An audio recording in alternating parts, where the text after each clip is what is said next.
Bismillahirrahmanirrahim. Assalamualaikum warahmatullahi wabarakatuh. Salam sejahtera untuk kita semuanya. Bismillah walhamdulillah amma ba'du. Puja serta syukur marilah kita panjatkan kehadirat Ilahi Rabbi yang bagaimana selalu memberikan kita segala karunia-Nya sehingga kita dapat melaksanakan kegiatan pembelajaran daring atau jarak jauh dalam mata pelajaran pendidikan kewarganegaraan. Selawat serta berikan salam tak lupa kita haturkan kepada junjungan kita baginda kita Nabi Muhammad SAW yang dimana kita sebagai umatnya selalu mengharapkan syafaat beliau di yaumil akhir nanti. Amin ya rabbal alamin. Baik anak-anakku semuanya, bagaimana kabar semuanya pada kesempatan kali ini? Semoga dalam keadaan sehat walafiat ya, tidak ada kekurangan satupun. Baik anak-anakku semuanya, sebelum memulai ke pelajaran inti dalam mata pelajaran PKN di kelas 10, alangkah baiknya sama-sama kita membaca lafaz basmalah Bismillahirrahmanirrahim sebagai pemula. Semoga dengan lafaz basmalah yang kita ucapkan, ilmu yang kita dapatkan menjadi manfaat untuk kita pribadi atau untuk orang lain. Baik anak-anakku semuanya, sebelumnya perkenalkan nama Bapak Pak Teguh Susandi atau bisa dipanggil dengan Pak Teguh yang mengajar mata pelajaran pendidikan kewarganegaraan di kelas 10. Baik anak-anak, mari sama-sama kita berlanjut ke materi pada pembelajaran pertama di mata pelajaran PKN kelas 10, yaitu nilai-nilai Pancasila dalam kerangka praktik penyelenggaraan pemerintahan negara. Ya, nilai-nilai Pancasila dalam kerangka praktik penyelenggaraan pemerintahan negara pada bab 1. Sebelum ke materi inti di kelas 10 ini, pada pertemuan pertama ya, Bapak ingin memberitahu kepada kalian jangan sampai lupa, jangan sampai tidak tahu apa itu kepanjangan dari PKN ya. Banyak di media sosial, banyak di kalangan-kalangan masyarakat ketika ditanyakan apa singkatan kepanjangan dari PKN ya, ada yang dijadikan guyonan, bercandaan, atau tidak tahu, bahkan benar-benar tidak tahu. Jangan sampai ya, karena kalian sudah kelas 10 ya, malu kalau ditanya tidak tahu. Seperti itu. Apa kepanjangan dari PKN? Ada dua versi yang kita harus bahas, yaitu adalah pertama PKN.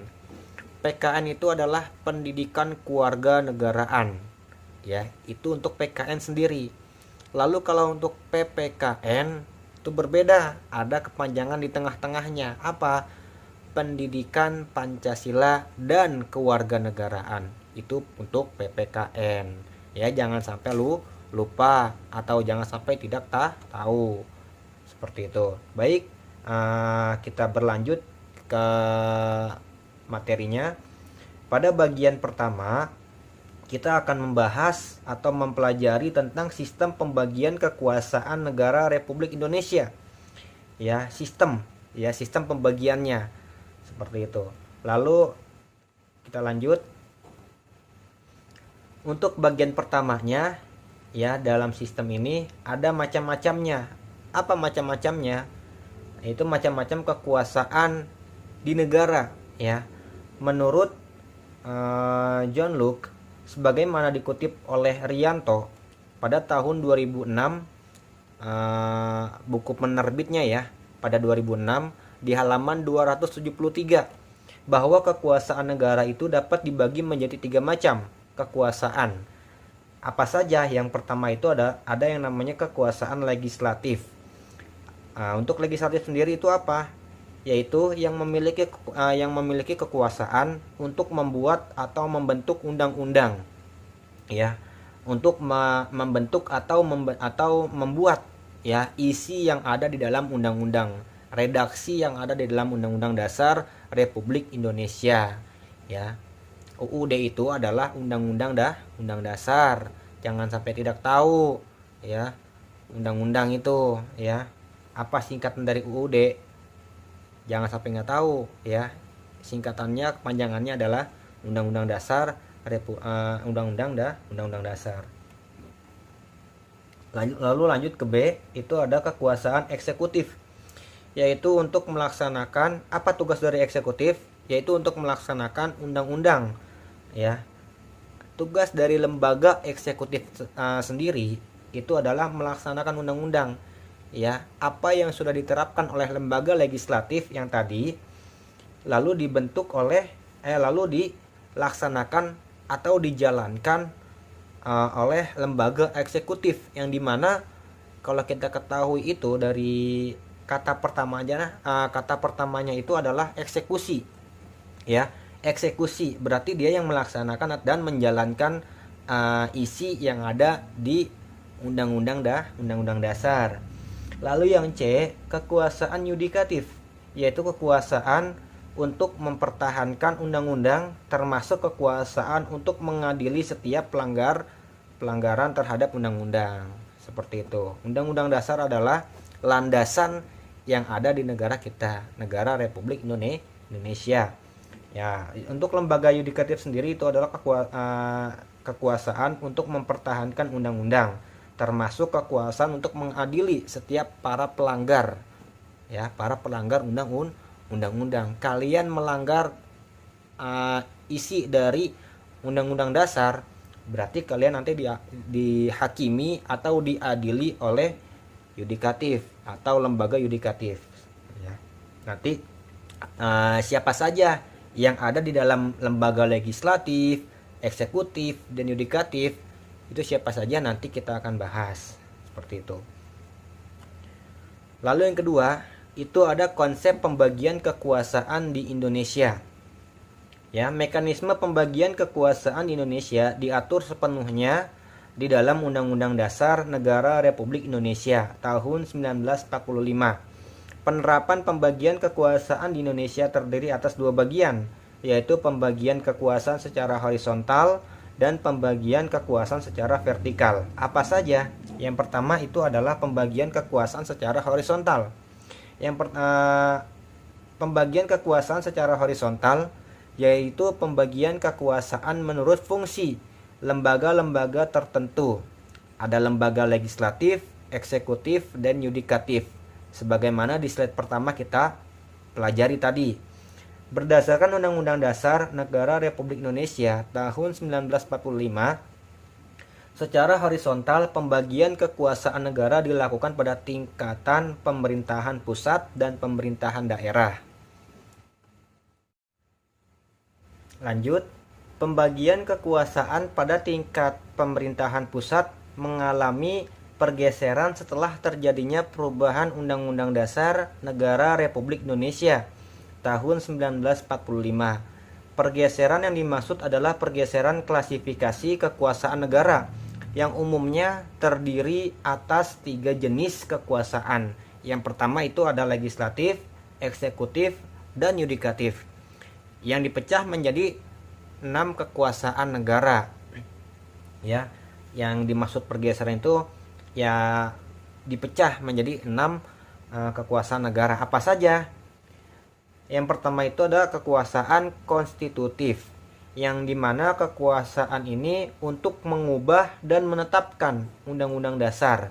Kekuasaan ini dijalankan oleh Majelis Permusyawaratan Rakyat atau MPR, sebagaimana ditegaskan dalam pasal 3 ayat 1 Undang-Undang Dasar Negara Republik Indonesia tahun 1945, yang menyatakan bahwa Majelis Permusyawaratan Rakyat atau MPR berwenang mengubah dan menetapkan undang-undang dasar.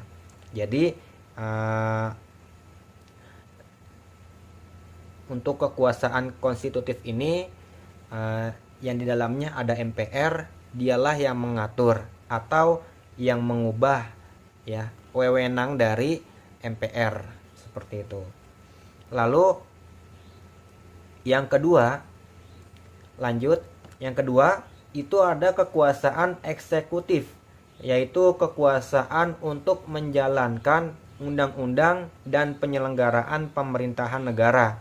Kekuasaan ini dipegang oleh Presiden sebagaimana ditegaskan dalam pasal 4 ayat 1 Undang-Undang Dasar Republik Indonesia tahun 1945 yang menyatakan bahwa Presidenlah atau Presiden Republik Indonesia memegang kekuasaan pemerintahan menurut Undang-Undang Dasar. Jadi, pada pasal 4 ayat 1 di Undang-Undang Dasar Negara Republik Indonesia bahwa Presiden Republik Indonesia yang berhak memegang atau yang berkuasa dalam pemerintahan menurut Undang-Undang Dasar.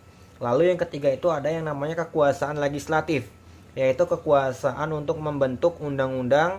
Kekuasaan ini dipegang oleh Dewan Perwakilan Rakyat atau DPR RI sebagaimana ditegaskan dalam pasal 20 ayat 1 dalam Undang-Undang Dasar Negara Republik Indonesia tahun 1945 yang menyatakan bahwa Dewan Perwakilan Rakyat memegang kekuasaan membentuk undang-undang.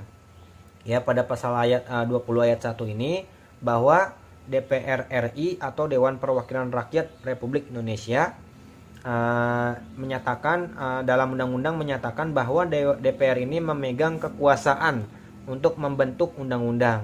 Jadi di dalam lembaga legislatif itu ada DPR. DPR lah yang berhak atau yang berkuasa untuk membentuk undang-undang. Lalu pada bagian keempatnya itu ada kekuasaan yudikatif atau disebut kekuasaan kehakiman, ya, pengadilan untuk mengadili, yaitu kekuasaan untuk menyelenggarakan peradilan guna menegakkan hukum dan keadilan, ya, seperti hakim. Ya, kekuasaan ini ini dipegang oleh Mahkamah Agung dan Mahkamah Konstitusi sebagaimana ditegaskan dalam pasal 4. Ditegaskan dalam pasal 24 ayat 2 Undang-Undang Dasar Negara Republik Indonesia tahun 1945. Jadi di dalam lembaga yudikatif itu ada yang namanya Mahkamah Agung dan Mahkamah Konstitusi. Ya, dialah yang berhak menghakimi untuk menegakkan hukum dan keadilan yang ada di negara Indonesia, yang dimana tertera di dalam Undang-Undang Dasar Negara Republik Indonesia tahun 1945. Jadi yang berhak menghakimi atau yang berhak menghukum untuk menegakkan keadilan adalah Mahkamah Agung dan Mahkamah Konstitusi. Jadi itu yang keempatnya.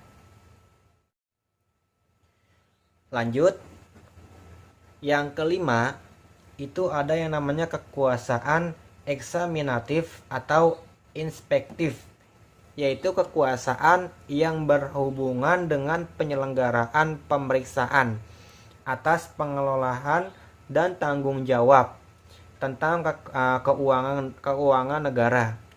Kekuasaan ini dijalankan oleh Badan Pemeriksa Keuangan. Betul, karena dialah yang mengelola atau yang bertanggung jawab tentang keuangan yang ada di negara Republik Indonesia.